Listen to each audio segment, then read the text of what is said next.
Some time back, I requested that the city attorney give council an opinion on whether it's required to have a 5% or a 15% of signatures for a ballot initiative to be placed on a ballot. And the council received the attorney's response, and I also requested what the percentage was required in 2010 when the council district item was placed on the ballot.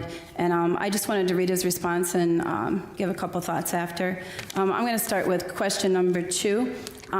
When was the city charter provision requiring 15% made effective?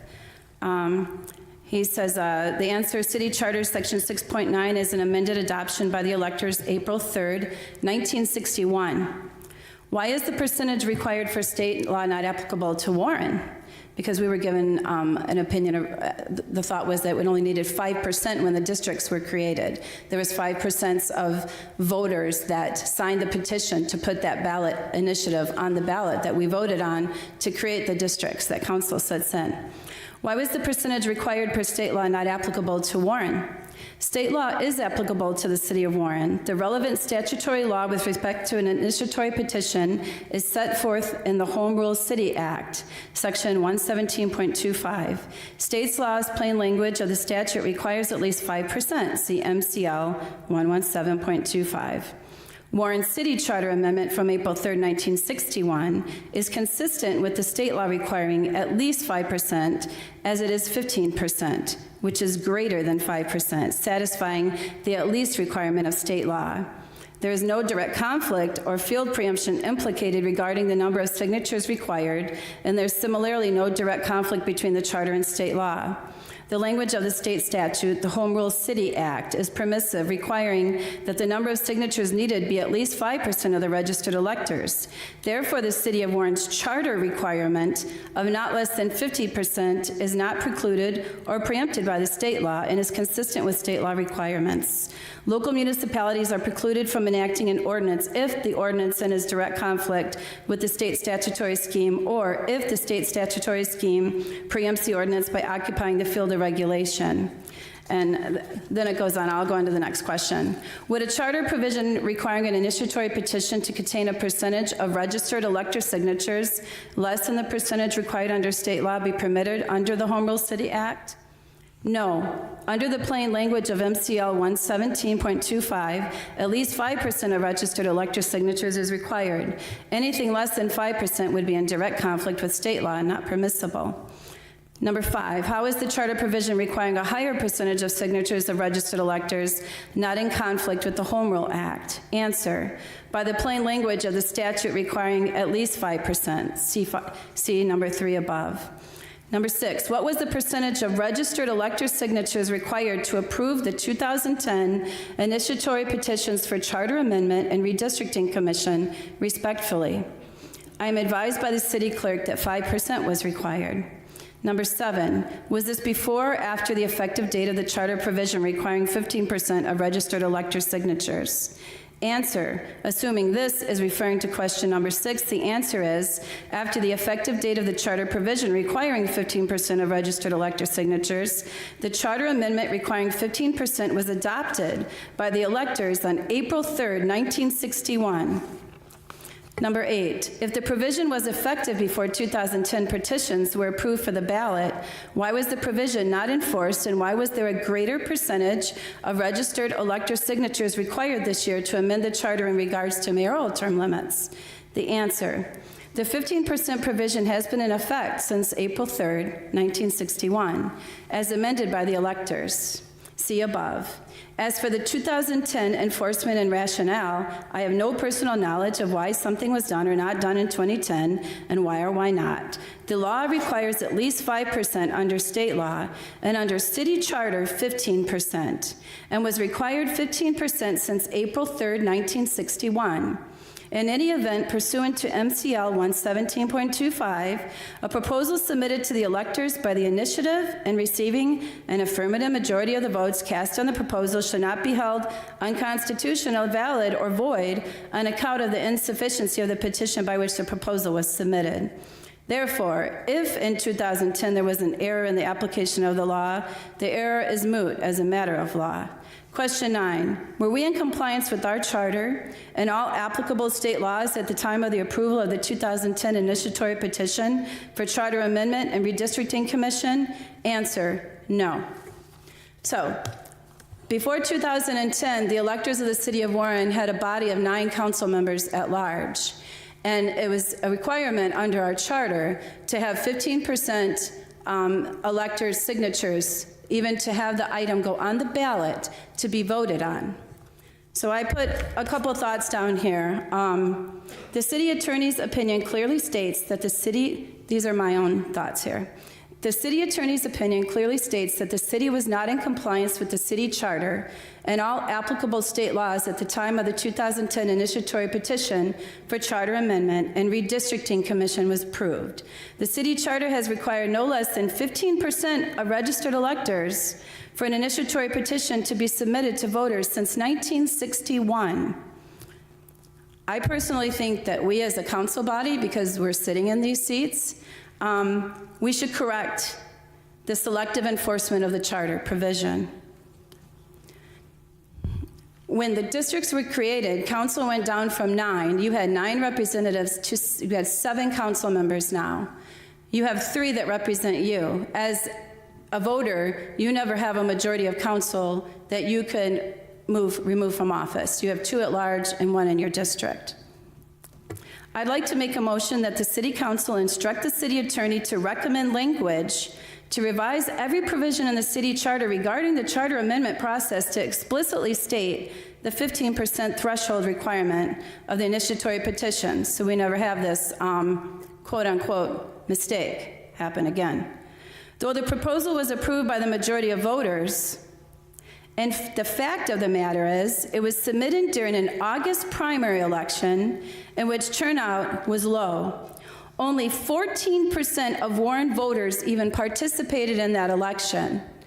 Now, mind you, 15% of Warren voters' signatures are needed for a ballot item to even be on. You didn't even have 15% of voters come out to that election. You didn't even have the required amount of signatures for the item to even be on the ballot. Even if every voter that participated in that election had voted in favor of the proposal, it would still not be enough to meet the 15% requirement required in our charter. Thus, the process by which the city charter was amended in 2010, in my opinion, was a miscarriage of the letter intent of our city charter. This proposal should have been submitted to the voters at a general election in which there was a higher voter turnout. Also, as part of the motion, I would ask that the city attorney recommend language to amend the city charter which requires that proposals regarding the amendment of the city charter be submitted at the next general election. And that the language, of the 2 proposals regarding the 2010 charter amendment and redistricting commission be submitted to the voters of the city of Warren at a special election, and I only say a special election in 2019 because we have a general election coming up next year, and we don't want to have to wait another 4 years. Asking the city attorney to draft language to rescind the 2010 charter amendments and letting the residents vote on it again. Now, going back to the term limits, I wasn't on council when this was voted through, and I know our city attorney wasn't here. I know our city president wasn't here at that time. Inevitably, what also happened when, I guess I'll call them the ill-gotten districts because they shouldn't have been on the ballot in the first place, came to be, we've had an opinion from the former city attorney, Mr. Grimm, that we are now a bicameral body. We act like a bicameral body when it comes to term limits, but not really when we vote or anything else. So now council, that vote there also pretty much made a moot point out of the term limits that have been in place for council.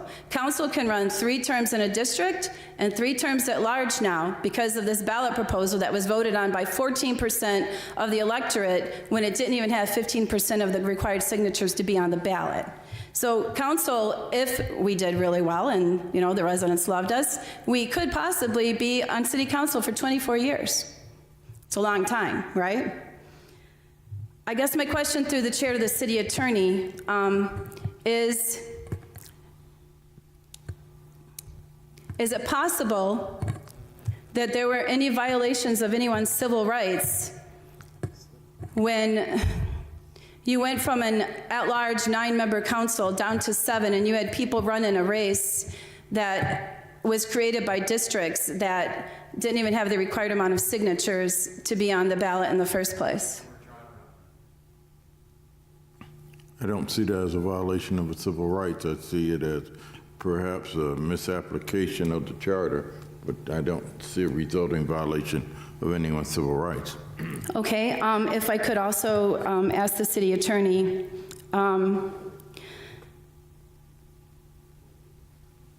if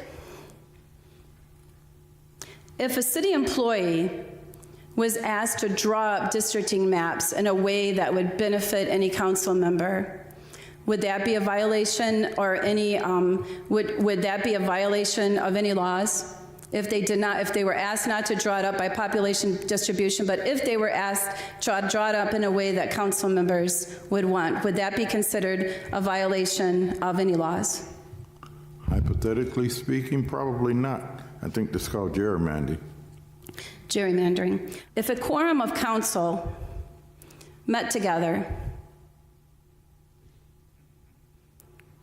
to discuss districts, and then it came to be voted on, would that be any type of violation? They put impact on it before it went to a districting committee. Would that be considered any type of violation? If a quorum met for any purposes other than the regular meeting, it's a violation of Open Meetings Act. I've given my thoughts where it needed to go. But I do think it needs at least to go back to the people for a vote so we can rectify a wrong, in my opinion. I think the residents deserve that. They do deserve that. Whether council knew or not, if it was the required amount of signatures, it doesn't matter. I guess that wasn't council's, authority at that time. But I do think it has consequences on the city. We're now a body of 7. We now have one council member that sits here when another council member left that was chosen by council. So he wasn't, he was just basically chosen by council that sits in an elected position. You have so many things that have occurred, but I'm concerned about it, but that's my motion. I'd like the city attorney to fix the charter so there's never confusion about the 15%. I do think we need to put together language, hold a special election, put it back on the ballot, and if there were any other people that want to speak to this, I know there's probably more conversation, but I was not there. So I'll leave it at that, but that is my motion. I gave a 3-part motion. I don't know what to say. I mean, if you can't go into the ballot and vote with good faith that the required amount of signatures are correct to even be on the ballot, why vote, right? I mean, it's just, I think the residents deserve us to put it back on and try to rectify a mistake or a wrong, whichever way it is. Thank you. In regard, there's a motion. Is there any support? Seeing no support, motion fails.